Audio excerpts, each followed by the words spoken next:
Luxi OX 450X បងប្អូនអ្នកគ្នាឥឡូវតម្លៃពិសេស$30,000ជាងទេបងប្អូនអ្នកគ្នាណាមកមុនបានមុនកក់មុនបានមុនទិញមុនបានមុនបងប្អូនអ្នកគ្នាណា OX 450X បងប្អូនអ្នកគ្នាប្រភេទ Luxi ដែលងាយស្រួលនៅក្នុងការជិះបងប្អូនជិះជាន់មកក្រាបតែម្ដងបងប្អូនអ្នកគ្នាណាចាចំណុចពិសេសដែលខ្ញុំចាប់អារម្មណ៍បងប្អូនមើលសបកកង់អូយក្រាស់បងប្អូនជិះបាន2-3ឆ្នាំទៀតទៅណាទេបងប្អូនណាចាណែយ៉ានអីមិនមានការសាក់ក្រិចត្រឹលទេបងប្អូនអ្នកគ្នាគឺថ្មីចាស់តែម្ដងបងប្អូនអ្នកគ្នាតោះឥឡូវទៅមើលផ្នែកខាងក្នុងរបស់អ្នកគ្នាណាអូខ្ញុំនិយាយមកបងប្អូនអ្នកគ្នាលិចខ្លាំងមែនតើបានជាមួយនៅក្នុងប្រភេទខ្ញុំធ្លាប់តែឃើញក្នុងលឿងចាមានការលិច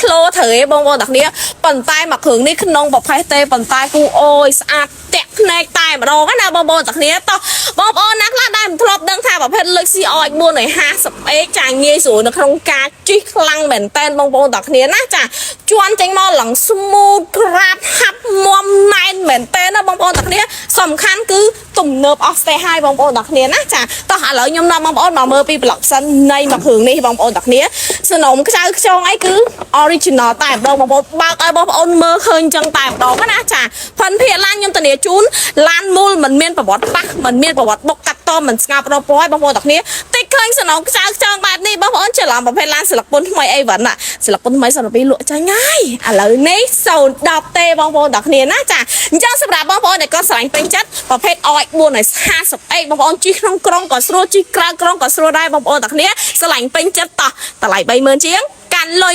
12,000ដកចេញឥឡូវអត់សិក្សាអត់សួរនាំអត់ចរទេសទេអត់មានសាំញ៉ាំទេណាកុំភ្លេចខ្ចប់មកជាមួយនឹងឯកសារ2សន្លឹកតាក់ជំនាន់កូពីសៀវភៅគ្រួសារបងម្ដងភ្លាមបងដកភ្លាមជាមួយនឹងមួយធីមីលីតេផលទាំងអស់គ្នាអរគុណ